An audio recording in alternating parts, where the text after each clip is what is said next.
Hi hello, আমি তারামিয়া। আজকের ভিডিওতেও আপনাদেরকে তাণ্ডব সিনেমার তাণ্ডবী আপডেট শেয়ার করব। তাণ্ডব নীলা কেমন চলছে সে বিষয়ে আজকের ভিডিওতে আলোচনা করব। তো চলুন মূল গসিপে। তাণ্ডব সিনেমা বক্স অফিসে নতুন নতুন রেকর্ড করে যাচ্ছে। মুক্তির অষ্টম দিনে নতুন এক রেকর্ড করেছে। গতকাল মুক্তির অষ্টম দিন ছিল, সেই দিনেও বড় রেকর্ড করে ফেলেছে তাণ্ডব সিনেমা। ইয়েস, মাত্র 14টি মাল্টিপ্লেক্স থেকে 81,03,000 টাকার উপরে গ্রোস কালেকশন করেছে মাত্র 89টি শো নিয়ে। এবং 89টি শোর মধ্যে 71টি শো ছিল হাউসফুল এবং কয়েকটি শো অলমোস্ট ফুল ছিল।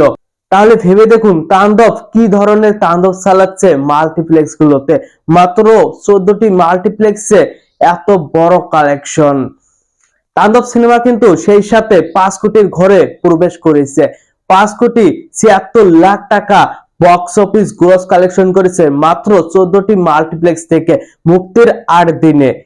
তাণ্ডব সিনেমাটি তাহলে সিঙ্গেল স্ক্রিনে কেমন তাণ্ডব চালাচ্ছে এই কথাটা আপনাদের নতুন করে বলতে হবে না, কারণ মেগাস্টার শাকিব খান সিঙ্গেল স্ক্রিনের একমাত্র কিং।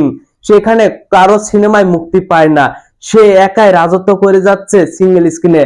তবে মাল্টিপ্লেক্সেও কয়েকটি সিনেমা থেকে শাকিব খান একাই রাজত্ব করে যাচ্ছে।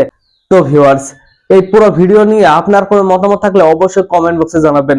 আর আপনি কি হলে গিয়ে তাণ্ডব সিনেমাটি দেখেছেন নাকি এখনো দেখেননি, অবশ্যই কমেন্ট বক্সে সেটাও জানাবেন। ধন্যবাদ পুরো ভিডিওটির সঙ্গে থাকার জন্য। আল্লাহ হাফিজ।